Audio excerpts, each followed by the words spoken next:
الأغصان غرد مدى الأزمان عن أهل وحي الله عن حملة القرآن يا بلبل الأغصان غرد مدى الأزمان عن أهل وحي الله عن حملة القرآن في عالم الإنسان كل له ميدان وليس أعلى شان من حملة القرآن وَاتَّبَعُوا مَا تَتْلُو الشَّيَاطِينُ عَلَى مُلْكِ سُلَیمان، اور انہوں نے پیچھا کیا اس کا جو پڑھتے پڑھاتے تھے شیاطین حضرت سلیمان کی سلطنت میں۔ وہ کیا تھا؟ آج بھی آپ دیکھتے ہیں کہ جادو کے جو کلمات ہیں ان کو نقش سلیمانی کہا جاتا ہے، قرآن مجید اس کی تردید کرتا ہے۔ ابھی آ رہی ہے اس آپ کے سامنے، وما کفر سلیمان، حالانکہ سلیمان نے کوئی کفر نہیں کیا تھا علیہ السلام، ولیکن شیاطین کفروا، شیاطین کفر کیا کرتے تھے، یعلمون الناس السحر، اور لوگوں کو جادو سکھاتے تھے، وما انزل علی الملکین ببابل ہاروت و ماروت، اور جو اللہ تعالیٰ نے نازل فرمایا تھا اپنے دو فرشتوں پر بابل میں، ہاروت و ماروت نام کے جو فرشتے تھے، وما یعلمان من احد، یہ کیا تھا؟ چونکہ وہ جادو کے بہت زیادہ رسیہ ہو گئے تھے تو ان کے امتحان کو اور زیادہ سخت کرنے کے لیے اللہ تعالیٰ نے ہاروت اور ماروت نامی دو فرشتے بھیجے جو واضح طور پر کہتے تھے کہ جادو کفر ہے، گناہ ہے، اس سے بچو، لیکن اگر واقعی تم نے جادو سیکھنا ہی ہے تو پھر ہم سے سیکھ لو، ہم باقی لوگوں سے بہتر جادو تمہیں سکھائیں گے۔ اب ان کا ذکر ہو رہا ہے، وما کفر سلیمان ولکن الشیاطین کفروا یعلمون الناس السحر وما انزل علی الملکین ببابل ہاروت و ماروت وما یعلمان من احد، اور وہ دونوں نہیں سکھاتے تھے کسی کو بھی کچھ، حتی یقولا، یہاں تک کہ واضح کرتے تھے، انما نحن فتنۃ، ہم تمہارے لیے آزمائش ہیں، فلا تکفر، بس انکار نہ کرو، کفر نہ کرو، فیتعلمون منہما، اور ان دونوں فرشتوں سے وہ کون سا جادو سیکھتے تھے؟ ما یفرقون بہ بین المرء و زوجہ، جس کے ذریعے سے وہ کسی شخص اور اس کی بیوی کے درمیان دوری پیدا کرتے تھے۔ آپ کو یاد ہے کہ تیسرے رکوع میں نے عرض کیا تھا نا کہ جو کہا تھا کہ جن چیزوں کو اللہ تعالیٰ نے جوڑنے کا حکم دیا اس کو کاٹتے ہیں، کہ کچھ لوگوں کو لڑا کر بڑا مزہ آتا ہے، اور پھر ان لوگوں میں سے بھی خاص طور پر میاں بیوی کا لڑانا یہ شیطان کے بڑے فیورٹ مشاغل میں سے ہے، اس لیے کہ اس سے بڑا فساد واقع ہوتا ہے، ایک پورا گھر جو ہے وہ ٹوٹ جاتا ہے۔ پھر بچے اگر باپ کے پاس رہتے ہیں تو ماں سے جدا ہو جاتے ہیں، ماں کے پاس رہتے ہیں تو باپ سے جدا ہو جاتے ہیں۔ جیسے وہ 28ویں پارے کے آغاز میں سورہ مجادلہ میں ہم پڑھیں گے کہ ایک صحابیہ خولہ بنت ثعلبہ ان کا نام تھا، ان کے شوہر نے زہار کر دیا تھا ان سے، انہیں کہہ دیا تھا کہ تمہاری پیٹھ ایسے ہی ہے میری جیسے میری ماں کی پیٹھ، اسے کہتے ہیں زہار کرنا۔ اور عربوں کے ہاں یہ رواج تھا کہ جو ایسا کہتے تو گویا اس نے اپنی بیوی کو طلاق ہی دے دی۔ تو وہ آئی رسول اللہ صلی اللہ علیہ وسلم کے پاس کہ میرے شوہر نے ایسا کر دیا، تو حضور نے فرمایا کہ بھائی یہ تو ایسا ہی ہے کہ اب تمہاری اس کے ساتھ علیحدگی ہو گئی۔ تو اس نے بڑا پروٹیسٹ کیا رسول اللہ صلی اللہ علیہ وسلم کے سامنے کہ اللہ کے رسول، میرے بچوں کا کیا قصور ہے؟ اگر وہ میرے پاس رہتے ہیں تو بھوکے مر جائیں گے، اگر باپ کے ساتھ رہتے ہیں تو میں ان کی شکل نہیں دیکھ سکوں۔ تو قرآن مجید کی آیات نازل ہوئیں کہ اللہ تعالیٰ نے سن لی اس عورت کی بات کہ جو آپ سے بحث کر رہی تھی اپنے شوہر کے اس قدم کے بارے میں۔ تو ما یفرق بین المرء و زوجہ، تو جادو وہ کون سے سیکھتے تھے؟ ہاروت و ماروت سے، کہ جس کے ذریعے سے وہ میاں بیوی کے درمیان تفریق ڈال سکیں۔ وما هم بضارین بہ من احد الا باذن اللہ، حالانکہ وہ نہیں کوئی نقصان پہنچا سکتے تھے کسی کو بھی مگر اللہ تعالیٰ کے حکم سے۔ یعنی جو شخص اپنے ایمان کو سٹرونگ رکھتا ہے، اللہ تعالیٰ پر بھروسہ کرتا ہے اور اللہ تعالیٰ کی پناہ حاصل کرتا رہتا ہے، اور جب اللہ تعالیٰ اس کو پناہ دے دیتا ہے، اس کو پروٹیکٹ کرتا ہے، تو پھر کوئی جادو، کوئی ٹونا، کوئی نظر اس پر اثر نہیں کر سکتی۔ ورنہ اللہ تعالیٰ نے ہمارا امتحان لینے کے لیے ان چیزوں کے اندر بھی اثر رکھا ہوا ہے۔ وَيَتَعَلَّمُونَ مَا يَضُرُّهُمْ وَلَا يَنفَعُهُمْ، اور ان سے سیکھتے تھے وہ جو انہیں نقصان دیتا تھا اور کوئی فائدہ نہیں دیتا تھا۔ وَلَقَدْ عَلِمُوا لَمَنِ اشْتَرَاهُ، اور حالانکہ وہ خوب جانتے تھے کہ لمن اشتراہ ما لہ فی الآخرۃ من خلاق، جو کچھ بھی وہ خرید رہے ہیں اس کا آخرت میں کوئی حصہ ان کے لیے نہیں ہے۔ وَلَبِئْسَ مَا شَرَوْا بِهِ أَنفُسَهُمْ، اور یقیناً بہت ہی بری تھی وہ چیز کہ بیچ ڈالا تھا انہوں نے اس کے عوض اپنی جانوں کو۔ لَوْ كَانُوا يَعْلَمُونَ، کاش کہ وہ جان لیتے۔ وَلَوْ أَنَّهُمْ آمَنُوا، کاش کہ وہ ایمان لاتے، وَاتَّقَوْا، اور اللہ سے ڈرتے، لَمَثُوبَةٌ مِّنْ عِندِ اللَّهِ خَيْرٌ، تو یقیناً وہ اللہ کے ہاں سے انہیں خیر ملتا۔ لَوْ كَانُوا يَعْلَمُونَ، کاش کہ وہ جان لیتے۔ یا ایھا الذین آمنوا لا تقولوا رائنا، ایک اور ان کی حرکت کہ نبی اکرم صلی اللہ علیہ وسلم کے پاس آتے تھے تو انہیں رائنا کہنے کی بجائے رائینا کہتے تھے۔ رائنا کا مطلب ہے کہ ہماری طرف ذرا نظر عنایت کیجئے، ہماری طرف توجہ فرمائیے، اور رائی کہتے ہیں چرواہے کو، تو رائینا ہمارے چرواہے، یعنی حضور صلی اللہ علیہ وسلم کو توہین آمیز الفاظ میں یاد کرتے تھے۔ اب اس کا ذکر ہو رہا ہے کہ اے ایمان والو، تم رائینا کہنا چھوڑ دو تاکہ وہ خود بخود ایکسپوز ہو جائیں، تم اس کی بجائے انظرنا کہا کرو، ہماری طرف توجہ فرمائیے، ہماری طرف دیکھیے، بجائے ہماری طرف رعایت کیجئے، ہماری رعایت کیجئے کہنے کے بجائے ہماری طرف توجہ فرمائیے۔ یا ایھا الذین آمنوا لا تقولوا رائنا وقولوا انظرنا، انظرنا کہو واسمعوا، اور غور سے سنو، تمہیں ریکویسٹ کرنی نہ پڑے، ایکسکیوز بھی پلیز دوبارہ کہیے۔ وَلِلْكَافِرِينَ عَذَابٌ علیم، اور کافروں کے لیے ایک دردناک عذاب ہے۔ ما یود الذین کفروا من اہل الکتاب، کافر نہیں پسند کرتے، اہل کتاب میں سے جو کافر ہیں وہ نہیں پسند کرتے، اور نہ ہی مشرکین پسند کرتے ہیں ان ینزل علیکم من خیر من ربکم، کہ تم پر تمہارے رب کی طرف سے کوئی خیر نازل ہو۔ واللہ یختص برحمتہ من یشاء، حالانکہ اللہ تعالیٰ اپنی رحمت کے لیے مخصوص کرتا ہے، خاص کرتا ہے جس کو چاہتا ہے۔ واللہ ذو الفضل العظیم، اور اللہ تعالیٰ تو بڑے فضل والا ہے۔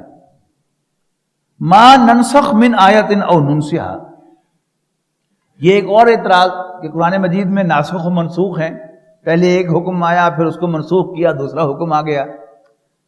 یعنی سورہ بقرہ میں آپ پڑھتے ہیں کہ باقاعدہ وصیت کا حکم ہے کہ تم میں سے کسی شخص کو موت آئے تو وہ باقاعدہ وصیت کرے، لیکن جب وصیت کا باقاعدہ وراثت کا قانون آ گیا تو پھر وصیت فرض نہیں رہی، اور اگر کوئی وصیت کرتا بھی ہے تو وہ 1/3 پر لاگو ہوتی ہے، اس سے زائد پر لاگو نہیں ہوتی۔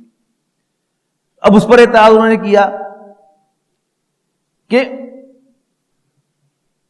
ما ننسخ من آیت، تو جواب دیا گیا کہ ہم نہیں منسوخ کرتے کسی بھی آیت کو، او ننسیہا، یا نہیں اس کو اگنور کرتے، ناتی بخیر منہا، ہم اس سے بہتر لاتے ہیں، او مثلہا، یا اس جیسی کوئی اور آیت لاتے ہیں۔ علم تعلم، ڈونٹ یو نو ان اللہ علی کل شیء قدیر، کہ اللہ تعالیٰ ہر چیز پر قادر ہے، وہ کسی آیت کو منسوخ کرنے پر بھی قادر ہے، اور اس کی جگہ کوئی بہتر آیت لانے پر بھی قادر ہے۔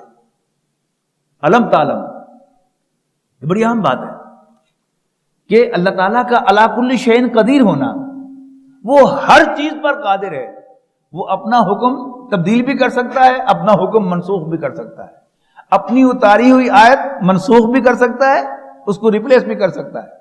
بعض آیات اس نے ٹیکسٹ میں سے نکال دی، اور بعض آیات کو وہاں پر ٹیکسٹ میں رکھا لیکن ان کے حکم کو منسوخ کر دیا۔ یہ کیا ہے؟ اللہ تعالیٰ کے اختیار مطلق کی دلیل ہے۔ He is absolutely sovereign۔ علم تعلم ان اللہ لہ ملک السماوات والارض، کیا تم نہیں جانتے کہ اللہ تعالیٰ ہی کی بادشاہی ہے آسمانوں اور زمین پر۔ وما لکم من دون اللہ من ولی ولا نصیر، اور اللہ تعالیٰ کا اللہ تعالیٰ کے سوا نہ تو تمہارا کوئی حامی ہے اور نہ ہی مددگار۔ ام تریدون ان تصلوا رسولکم کما سئل موسیٰ من قبل، مسلمانوں کیا تم بھی چاہتے ہو کہ تم اپنے پیغمبر سے صلی اللہ علیہ وسلم تقاضے کرو جیسے تقاضے کیے تھے موسیٰ علیہ السلام سے ان کی قوم نے اس سے پہلے۔ وَمَن يَتَبَدَّلِ الْكُفْرَ بِالْإِيمَانِ، اور جو ایمان کو کفر سے ریپلیس کرے، فَقَدْ ضَلَّ سَوَاءَ السَّبِيلِ، تو وہ تو سیدھے راستے سے بالکل ہی بھٹک گیا۔ وَدَّ كَثِيرٌ مِّنْ أَهْلِ الْكِتَابِ، لو یردوکم من بعد ایمانکم کفارا، اے مسلمانوں اہل کتاب کی اکثریت چاہتی ہے کہ وہ ایمان لانے کے بعد تمہیں پھر کافر بنا دے، حسدا من عند انفسہم، اپنے دلوں کے حسد کی وجہ سے، من بعد ما تبین لہم الحق، اس کے بعد کہ حق ان پر پوری طرح واضح ہو چکا ہے، فاعفوا واصفحوا، بس ان کو درگزر کرو، ان کو اگنور کرو اور ان سے درگزر کرو، حتی یاتی اللہ بامرہ، یہاں تک کہ اللہ تعالیٰ اپنا فیصلہ لے آئے، ان اللہ علی کل شیء قدیر، بے شک اللہ تعالیٰ ہر چیز پر قادر ہے، واقیموا الصلاۃ وآتوا الزکاۃ، اور نماز قائم کرو اور زکوٰۃ ادا کرو، وما تقدموا لانفسکم، اور جو کچھ بھی تم اپنے لیے آگے بھیجتے ہو، من خیر، بھلائی میں سے، تجدوہ عند اللہ، تم اسے اللہ تعالیٰ کے پاس پاؤ گے جب قیامت کے دن وہاں پہنچو گے، یعنی نہ تو تمہارا کوئی عمل ریکارڈ ہونے سے رہ سکتا ہے اور نہ تمہارے کھاتے میں کوئی ایسا عمل ڈالا جائے گا جو تم نے نہ کیا ہو۔ ان اللہ بما تعملون بصیر، جو کچھ بھی تم کرتے ہو اللہ تعالیٰ اسے دیکھ رہا ہے۔ وقالوا لن يدخل الجنة الا من كان هودا او نصارى، اور یہ کہتے ہیں کہ جنت میں تو سوائے یہودی اور نصرانی کے کوئی داخل نہیں ہوگا، تلک امانیہم، یہ ان کی وشفل تھنکنگ ہے، قل ہاتوا برہانکم ان کنتم صادقین، ان سے کہو کہ دلیل لاؤ، ثبوت لاؤ اس کا اگر تم واقعی سچے ہو۔ بلا، یس انڈیڈ، من اسلم وجہہ للہ وہو محسن، جو کوئی بھی اپنا سر تسلیم خم کرتا ہے اللہ کے حضور اور وہ اس کی روش نیک ہے، نیک کام کرنے والا ہے، فلہ اجرہ عند ربہ، تو اس کے ذمے ہے اس کا اجر اس کے رب کے پاس، ولا خوف علیہم ولا هم یحزنون، تو نہ تو انہیں ڈرنے کی ضرورت ہے اور نہ ہی وہ غمگین ہوں گے۔ غم جو ہوتا ہے یہ ماضی کا ہوتا ہے ہمیشہ، اور خوف جو ہوتا ہے یہ مستقبل کا ہوتا ہے، یعنی بعض انگریزی تراجم میں حزن کا ترجمہ جو ہے ریگریٹ کیا گیا ہے، یعنی ریگریٹ کیا ہوتا ہے؟ پچھتاوا، وہ پاسٹ ہی کا ہوتا ہے، ماضی کا ہوتا ہے، وہ کبھی مستقبل کا نہیں ہوتا۔ وقالت الیہود لیست النصارى علی شیء، یہودی کہتے ہیں کہ نصارہ کی، عیسائیوں کی کوئی بنیاد نہیں ہے، جڑ بنیاد نہیں ہے۔ وقالت النصارى لیست الیہود علی شیء، اور نصارہ کلیم کرتے ہیں کہ یہودیوں کی کوئی جڑ بنیاد نہیں ہے۔ ہم یتلون الکتاب، حالانکہ یہ دونوں گروہ تورات کے پڑھنے والے، اس کے ماننے والے ہیں۔ کذالک قال الذین لا یعلمون مثل قولہم، اسی طرح کہی تھی ان لوگوں نے بھی جو کچھ نہیں جانتے، جن کے پاس علم نہیں ہے۔ فاللہ یحکم بینہم یوم القیامۃ فیما کانوا فیہ یختلفون، لہذا قیامت کے دن اللہ تعالیٰ خود فیصلہ فرمائے گا ان کی ان باتوں میں جن میں وہ ایک دوسرے سے مختلف ہیں، اختلاف رکھتے ہیں۔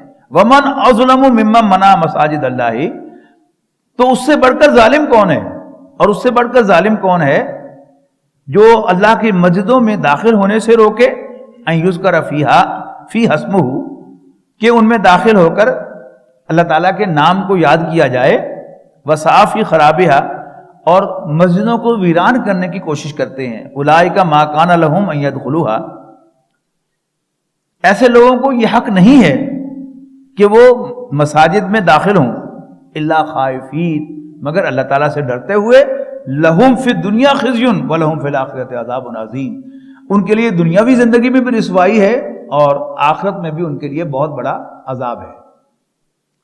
وَلِلَّهِ الْمَشْرِقُ وَالْمَغْرِبُ، اور مشرق و مغرب تو اللہ ہی کے ہیں، فَإِنَّمَا تُوَلُّوا فَثَمَّ وَجْهُ اللَّهِ، بس جدھر بھی تم رخ کرو گے اللہ تعالیٰ ہی کی طرف تمہارا رخ ہوگا۔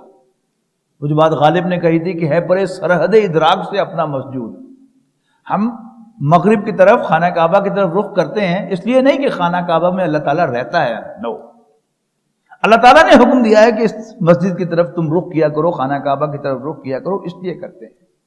وہی اللہ اگر ہمیں حکم دے کہ تم اس طرف رخ کرو تو ہم تو رخ کریں گے، نہ اللہ ادھر رہتا ہے نہ ادھر رہتا ہے، اللہ تعالیٰ تو ہر جگہ موجود ہے، جدھر بھی تم رخ کرو گے اللہ تعالیٰ کی طرف تو رخ ہوگا۔ یہ جو قبلے کی کا تعین ہے، اس کا تعلق ایمان باللہ کے ساتھ نہیں، ایمان بالرسالت کے ساتھ ہے۔ ایمان باللہ کا تقاضا کیا ہے کہ اللہ تعالیٰ تو ہر جگہ موجود ہے، ہر ڈائریکشن میں موجود ہے، کبھی ادھر منہ کر کے نماز پڑھو، کبھی ادھر کر کے، کبھی ادھر کر کے، کبھی اوپر منہ کر کے، کبھی نیچے منہ کر کے، نہیں۔ جب ہم اللہ کے کسی رسول کو مانتے ہیں تو وہ ہمیں ایک ڈائریکشن دیتا ہے کہ اللہ تعالیٰ تو ہر جگہ موجود ہے لیکن ادھر رخ کرو، ادھر رخ کرو یا ادھر رخ کرو. اب اصل میں یہ تمہید باندھی جا رہی ہے تحویل قبلہ کے لیے. اور تحویل قبلہ کیا ہے؟ وہ اللہ تعالیٰ کی طرف سے پروکلیمیشن ہے کہ اب بنی اسرائیل اس منصب سے معزول کیے جا رہے ہیں اور امت محمد صلی اللہ علیہ وسلم اب اس منصب پر فائز کی جا رہی ہے. تو وَلِلَّهِ الْمَشْرِقُ وَالْمَغْرِبُ، مشرق و مغرب تو اللہ ہی کے ہیں. فَإِنَّمَا تُوَلُّوا، جدھر بھی تم رخ کرو گے فَثَمَّ وَجْهُ اللَّهِ، اللہ تعالیٰ ہی کی طرف تمہارا رخ ہوگا. ان اللہ واسع علیم، بے شک اللہ تعالیٰ وسعت والا، علم والا ہے، جاننے والا ہے. وَقَالُوا اتَّخَذَ اللَّهُ وَلَدًا، اور یہ کہتے ہیں کہ اللہ تعالیٰ نے بھی کسی کو بیٹا بنایا ہے. سبحانہ، اللہ تعالیٰ تو اس سے پاک ہے. بل لہو ما فی السماوات والارض، اصل میں آسمانوں اور زمین کا سب کچھ اللہ تعالیٰ ہی کا ہے. کل لہو قانتون، سب کے سب اس کے فرما بردار ہیں. بدیع السماوات والارض، یعنی ایک لفظ ہے تخلیق. تخلیق کہتے ہیں کسی چیز سے کوئی دوسری چیز بنانا. مثلا یہ جو ڈیسک میرے سامنے ہے یہ لکڑی کا بنا ہوا، چپ بورڈ کا بنا ہوا ہے.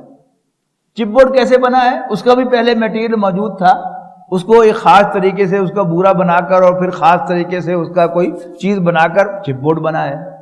اور لکڑی جو ہے وہ کیا ہے؟ وہ بھی اگی ہے، درخت اگا ہے زمین میں سے، اور بڑھئی جو ہے اس کو کاٹ کر ایک خاص طریقے سے مولڈ کر کے اور کیل لگا کر وہ کوئی چیز بناتا ہے. یہ جو پروسیس ہے اس کو تخلیق کہتے ہیں. اللہ تعالیٰ نے یہ جو کائنات بنائی ہے اس میں دو اہم سٹیپ ہیں. پہلا سٹیپ کیا ہے کہ اللہ تعالیٰ کے سوا کچھ نہیں تھا، تو اللہ تعالیٰ نے اس کائنات کو بنانے کے لیے سب سے پہلے کچھ بنایا،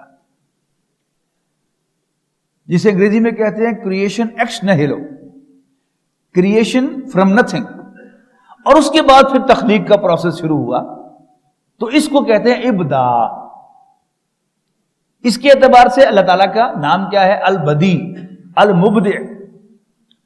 تو بدیع السماوات والارض، اللہ تعالیٰ نئے سرے سے آسمانوں اور زمین کا پیدا کرنے والا ہے. اور السماوات والارض، آسمان و زمین، یہ قرآن مجید کا محاورہ ہے اس کائنات کے لیے.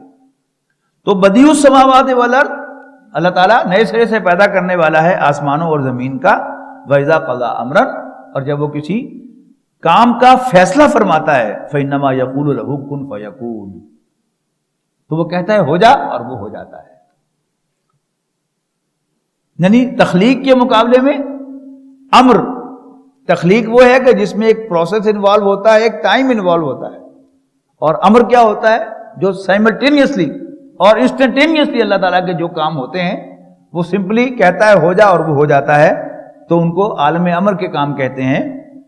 ان یقول لہ فانما یقول لہ کن فیکون، تو یقیناً وہ اس سے کہتا ہے ہو جا اور وہ ہو جاتا ہے. وقال الذین لا یعلمون، اور وہ لوگ جو نہیں جانتے کہتے ہیں لولا یکلمنا اللہ، اللہ تعالیٰ ہم سے کلام کیوں نہیں کرتا؟ او تاتینا آیا، اور ہم پر کوئی نشانی نازل کیوں نہیں کرتا، ہمارے پاس کوئی نشانی کیوں نہیں لے کے آتا. کذالک قال الذین من قبلہم مثل قولہم، اس سے ایسی ملتی جلتی بات ان سے پہلوں نے بھی کہی تھی. تشابہت قلوبہم، ان کی مینٹیلٹی سیم ہے. لفظی ترجمہ تو ہوگا نا، ان کے دل ملتے جلتے ہیں، لیکن یہ ہمارا محاورہ نہیں ہے. تو ہمارا پیرلل محاورہ کیا ہے؟ ان کی ایک جیسی مینٹیلٹی ہے. قد بینا الآیات لقوم یوقنون، یقیناً ہم نشانیاں بیان کر چکے ہیں ان کے لیے جو یقین رکھتے ہیں. انا ارسلناک بالحق بشیرا ونذیرا، اے نبی صلی اللہ علیہ وسلم ہم نے آپ کو حق کے ساتھ خوشخبری دینے والا اور خبردار کر دینے والا بنا کر بھیجا ہے. ولا تسألوا عن اصحاب الجحیم، آپ کا کام صرف پہنچانا ہے. آپ کی جو جواب دہی ہوگی وہ اس پر ہوگی کہ آپ نے پہنچایا کہ نہیں پہنچایا، جس کا آگے جا کے ہم ذکر پڑھیں گے سورہ اعراف میں کہ ہم ان سے بھی پوچھیں گے جن کی طرف رسول بھیجے گئے، اور پیغمبروں سے بھی پوچھیں گے. اس پر تم سے نہیں پوچھا جائے گا کہ تمہاری باتوں پر عمل کیا گیا کہ نہیں کیا گیا، تمہیں مانا گیا یا نہیں مانا گیا. ولا تسألوا، نہیں سوال ہوگا تم سے عن اصحاب الجحیم، اہل جہنم کے بارے میں. ولن ترضى عنك اليهود ولا النصارى، یعنی یہ غلط فہمی کہ یہود و نصارہ اسلام قبول کریں گے، کیونکہ اسلام تو وہی کچھ ہے جو ان کے پاس بھی ہے.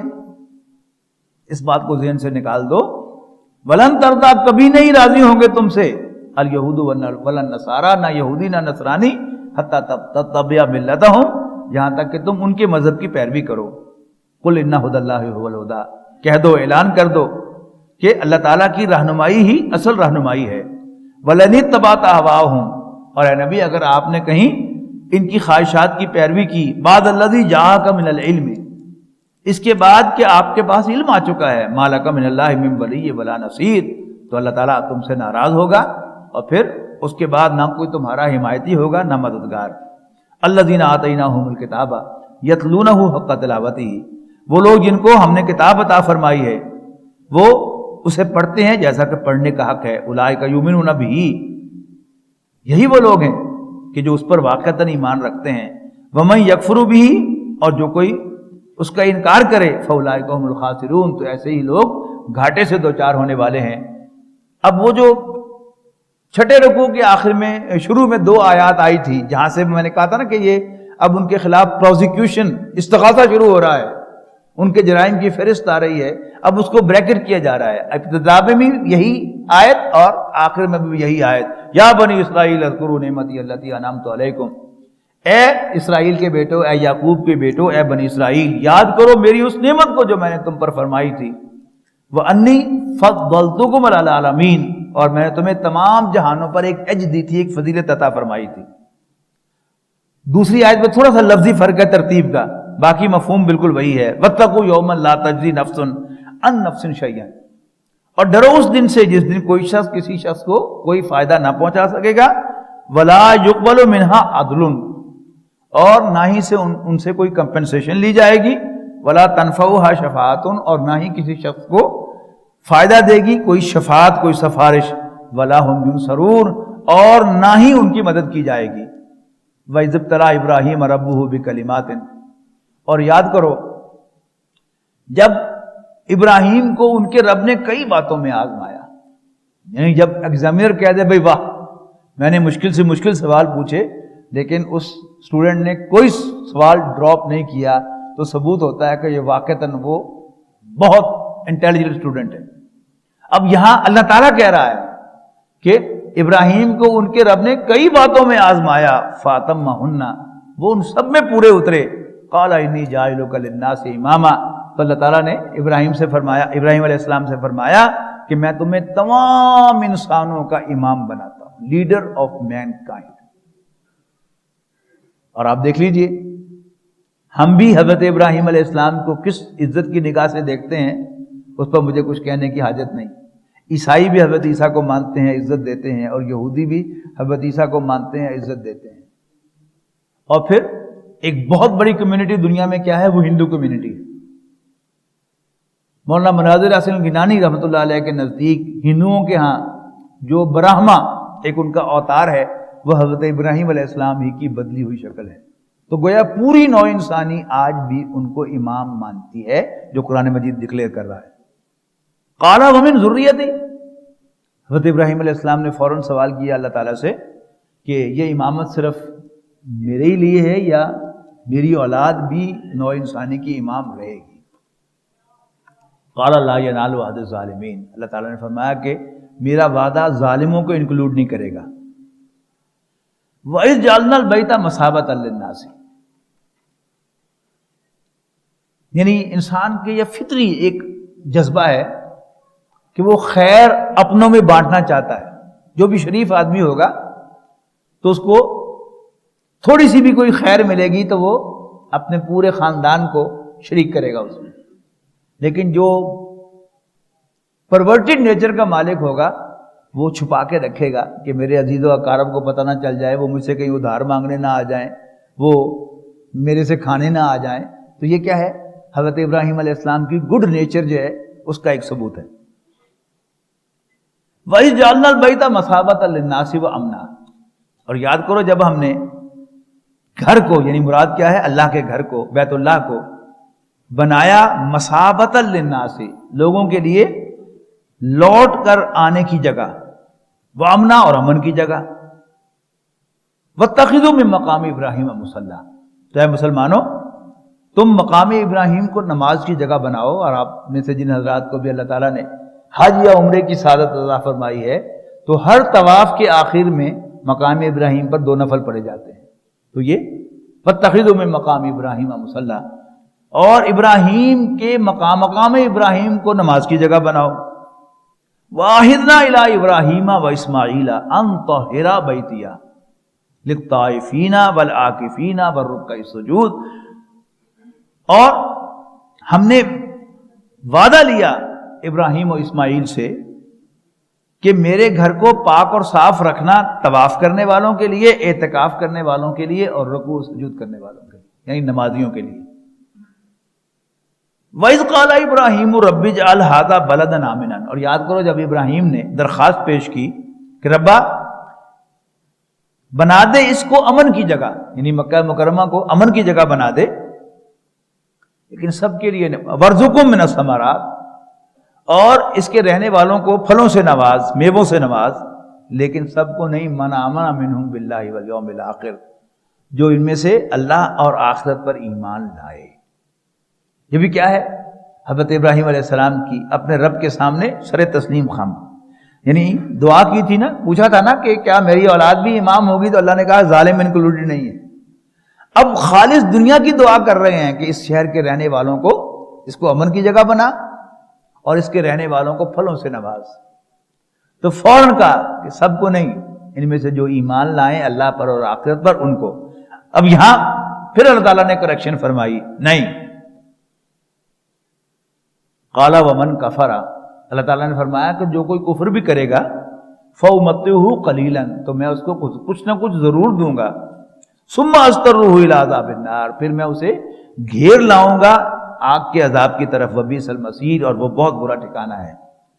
وَإِذْ يَرْفَعُ إِبْرَاهِيمُ الْقَوَاعِدَ مِنَ الْبَيْتِ وَإِسْمَاعِيلُ، اور یاد کرو جب ابراہیم خانہ کعبہ کی بنیادوں کو اٹھا رہے تھے، حضرت ابراہیم علیہ السلام نے کعبے کی تعمیر نو کی ہے، اس کی بنیادیں پہلے سے موجود تھیں، اور اس میں ان کا ساتھ دیا ہے حضرت اسماعیل نے. یاد کرو جب ابراہیم کعبے کی دیواریں اٹھا رہے تھے اور ان کے ساتھ اسماعیل بھی. ربنا، اور دعائیں کیا کر رہے تھے؟ ربنا تقبل منا، اے ہمارے رب ہماری جانب سے یہ ایفرٹ تمہارے گھر کو تعمیر، تیرے گھر کو تعمیر کرنے کی قبول فرما. انک انت السمیع العلیم، بے شک تو سب کچھ سننے والا، سب کچھ جاننے والا ہے. ربنا وجعلنا مسلمین لک، اے ہمارے رب بنا دے ہم دونوں کو اپنا فرما بردار، اپنا مسلمان. ومن ذریتنا، اور بنا دے ہماری اولاد میں سے بھی امتا مسلمتن، ایک مسلمان امت، لکا جو تیری مسلمان ہو، تیری فرما بردار، تیرے سامنے سرنڈر کرنے والی ہو. وَأَرِنَا مَنَاسِكَنَا، اور ہمیں دکھا اپنی عبادت کے طریقے. وَتُبْ عَلَيْنَا، اور ہماری توبہ قبول فرما. اِنَّكَ أَنْتَ التَّوَّابُ الرَّحِيمُ، بے شک تو توبہ کا قبول فرمانے والا ہے، تواب ہمیشہ توبہ قبول کرنے والا، رحیم رحم فرمانے والا. اور آخری دعا ربنا وَبَعِثْ فِيهِمْ رَسُولًا، جس امت کی ہم دعا کر رہے ہیں ہماری اولاد میں سے پیدا ہو، ان میں ایک رسول مبعوث فرما. اور یہ رسول نبی اکرم صلی اللہ علیہ وسلم ہے. وَبَعِثْ فِيهِمْ رَسُولًا مِّنْهُمْ، اور ان میں انہی میں سے ایک رسول مبعوث فرما. یتلو علیہم آیاتک، جو انہیں تیری آیات پڑھ کر سنائے. وَيُعَلِّمُهُمُ الْكِتَابَ وَالْحِکْمَةَ، اور انہیں کتاب اور حکمت کی تعلیم دے. کتابیں پڑھ کر، تیری کتاب تیری آیات پڑھ کر سنائے، اور انہیں کتاب اور حکمت کی دانائی کی تعلیم دے. وَيُزَكِّيهِمْ، اور ان کا تزکیہ کرے. صلی اللہ علیہ وسلم، اِنَّكَ أَنْتَ الْعَزِيزُ الْحَكِيمُ، بے شک تو بالادست آل مائٹی حکمت والا ہے. وَلَقَدْ يَسَّرْنَا